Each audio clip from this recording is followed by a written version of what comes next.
Hi, my name is Kimberly Pierce, and today I'm going to talk to you about the positive and negative impacts that social media has on adolescents. Social media offers adolescents a supportive community where they can have social connection and self-expression, but it can also cause depression, anxiety, has idealized imagery that is unattainable, causes feelings of inadequacy, cyberbullying, and is addicting. Social media offers adolescents opportunities for social connection, support, self-expression, advice, and coping. It can also be used to maintain friendships when physical distance is a problem. Social media can support kids who lack social support or are lonely, are going through a stressful time, and those that belong to groups who often get marginalized, like racial minorities, the LGBTQ community, and differently abled people. Social media can give teens the opportunity to reach out for advice and cope with challenging situations. In moderation, it can give adolescents a place where they feel heard, understood, and accepted in an otherwise cruel world. Social media can be highly addictive. This is due to many factors like instant gratification, social validation, and endless content. Algorithms coded into social media platforms keep users enthralled with the constant flow of irresistible content. Social media is becoming an indispensable part of daily life. Estimates indicate that between 88 and 98% of adolescent Americans own smartphones, and almost 90% are online several times per day. It is important that we identify social media addiction so that we can appropriately prevent, reduce, and treat it. Frequent use of social media can interfere with a child's education. Cell phone notifications are constantly going off. They can be a never-ending source of distraction for a child trying to focus on homework.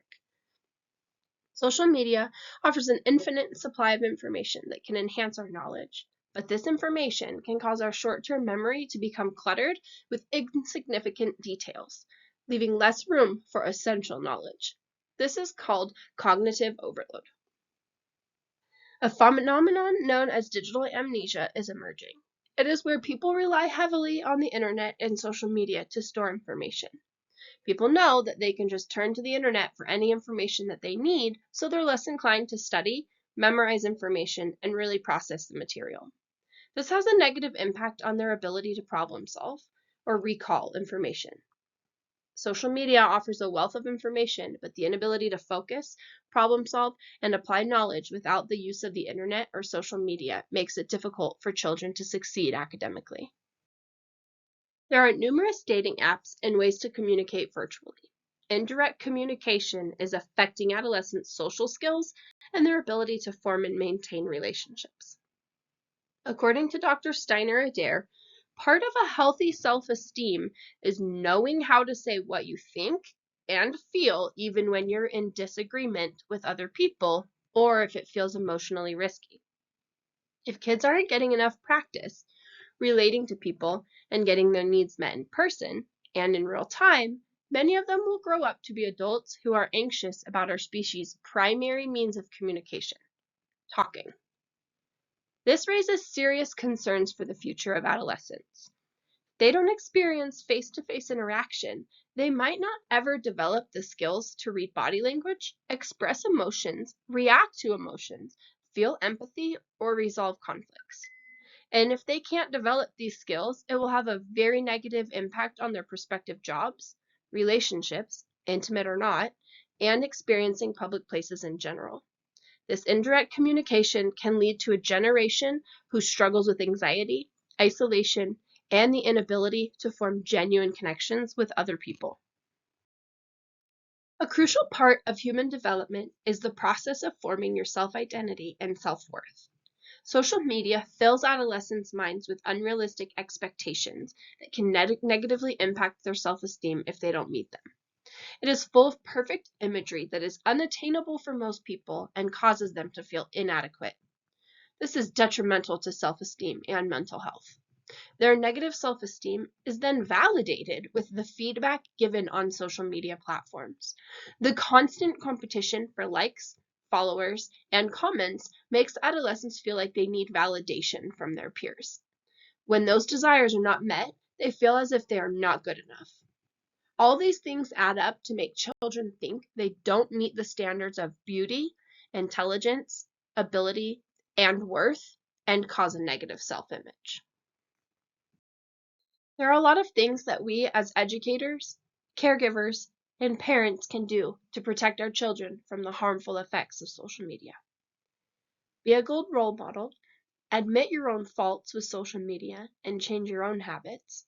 Explain to your children how hurtful it is to gossip, bully, or spread rumors. Encourage your child to let you know if something online worries or bothers them. Teach them about online safety. For example, not to share personal information about themselves or others, including phone numbers, addresses, passwords, or banking information. Teach them not to communicate with strangers at all. Monitor your child's devices. Be sure to set rules. A great example is to set a rule that they can't use social media until their homework and/or chores are finished. You can also set daily time limits and downtime that locks your child's phone for certain hours of the day. It's important to encourage your child to have face-to-face time with their friends. They need to build and maintain in-person relationships to build social skills. If you or someone that you know is being negatively affected by social media, reach out for help. Set boundaries for yourself that help you balance online and offline activities. Remember that the things you share and post on social media are public information and can be stored permanently. So be cautious and selective with what you post online and who you share it with. If you or someone that you know are victims of cyberbullying, don't keep it a secret.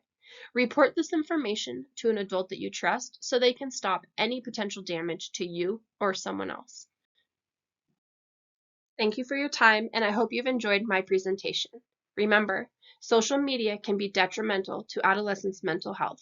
It can be addictive, and frequent use comes with significant risks, like low academic performance, negative self-worth, anxiety, depression, cyberbullying, and self-harm. Let's educate our youth about the dangers of social media on mental health and the importance of in-person relationships for their future.